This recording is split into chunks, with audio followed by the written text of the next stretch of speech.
యోగా దినోత్సవం కోసం ఉత్తరాంధ్ర నుంచి 25,000 మంది గిరిజన బాలలను విశాఖపట్నానికి తీసుకొచ్చి కనీసం వసతి సౌకర్యాలు కల్పించకుండా వారికి సరిపడా తిండి పెట్టకుండా చలిలో దోమల బెడదలో పడుకోబెట్టిన కూటమి ప్రభుత్వంపై తీవ్ర విమర్శలు వెల్లువెత్తుతున్నాయి. మానవత్వం లేని ఇలాంటి ప్రభుత్వంలో మనం జీవిస్తున్నామని ప్రజలు ఆవేదన వ్యక్తం చేస్తున్నారు. 25,000 మంది గిరిజన బాలలను బానిసలుగా చూసిన టీడీపీ జనసేన ప్రభుత్వంపై ఆగ్రహం వ్యక్తమవుతోంది. ఈ ఘటనపై టీవీ5లో జర్నలిస్ట్ సాంబశివరావు చేసిన వ్యాఖ్యలు అందరినీ ఆశ్చర్యానికి గురిచేస్తున్నాయి. ఇంత పెద్ద ఈవెంట్ చేస్తే ఆ మాత్రం ఇబ్బంది ఉండదా అంటూ సాంబశివరావు చేసిన వ్యాఖ్యలు మానవత్వాన్ని పూర్తిగా విస్మరించినట్లు ఉన్నాయని పలువురు మండిపడుతున్నారు. పిల్లల పట్ల కనీసం కనికరం లేకుండా మాట్లాడిన సాంబశివరావుపై విమర్శల వర్షం కురుస్తోంది. సాంబశివరావు వ్యాఖ్యలు ప్రజల ఆగ్రహాన్ని మరింత పెంచాయి. ముఖ్యంగా గిరిజన బాలల పట్ల ప్రభుత్వ వ్యవహరించిన తీరు, దాన్ని సమర్థిస్తూ సాంబశివరావు చేసిన వ్యాఖ్యలు సమాజంలో తీవ్ర చర్చకు దారితీశాయి. మానవ హక్కులు, పిల్లల సంరక్షణపై కనీస అవగాహన లేకుండా ఇలాంటి వ్యాఖ్యలు చేయడం ఎంతవరకు సమంజసమని ప్రశ్నిస్తున్నారు. ఈ సంఘటన ప్రభుత్వ నిర్లక్ష్యాన్ని, బాధ్యత రాహిత్యాన్ని స్పష్టంగా చూపుతోంది. భవిష్యత్తు తరాలైన పిల్లల పట్ల కనీస బాధ్యత లేకుండా వారిని ఇబ్బందులకు గురి చేయడం అత్యంత దారుణం. దీనిపై ప్రభుత్వం తక్షణమే స్పందించి బాధ్యులపై చర్యలు తీసుకోవాలని, భవిష్యత్తులో ఇలాంటి సంఘటనలు పునరావృతం కాకుండా చూడాలని ప్రజలు డిమాండ్ చేస్తున్నారు. ఈ విషయంలో టీవీ5 సాంబశివరావు తన వ్యాఖ్యలను వెనక్కి తీసుకోవాలని, ప్రజలకు క్షమాపణ చెప్పాలని కూడా పలువురు కోరుతున్నారు.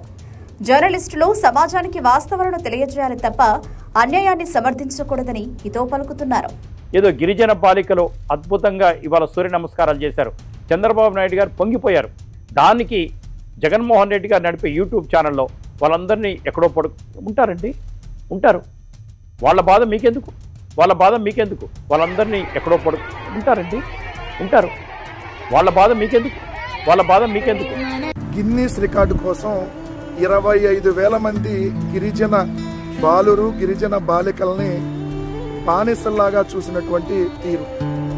25,000 మందిని తీసుకొని వచ్చి పిల్లల్ని వాళ్ళని గ్రౌండుల్లో, బస్సుల్లో, రోడ్ల మీద పడుకునేటట్టు చేసి అర్ధాకలితో అలమటించేలాగా చేసి బురదలో నిలబడి భోజనాలు చేసినటువంటి పరిస్థితి.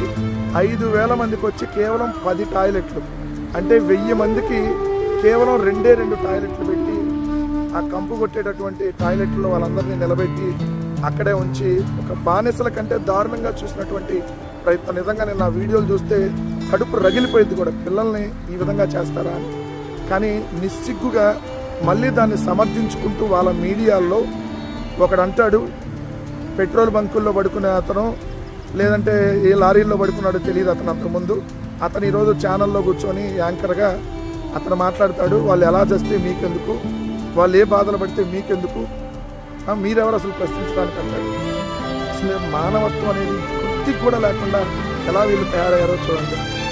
దయచేసి జాతీయ మానవ హక్కుల కమిషన్, జాతీయ బాలల హక్కుల కమిషన్ దీనిపై స్పందించి ఖచ్చితంగా దీనికి బాధ్యులైన ప్రతి ఒక్కళ్ళ మీద చర్యలు తీసుకోవాలని చెప్పి డిమాండ్ చేస్తా ఉన్నాం.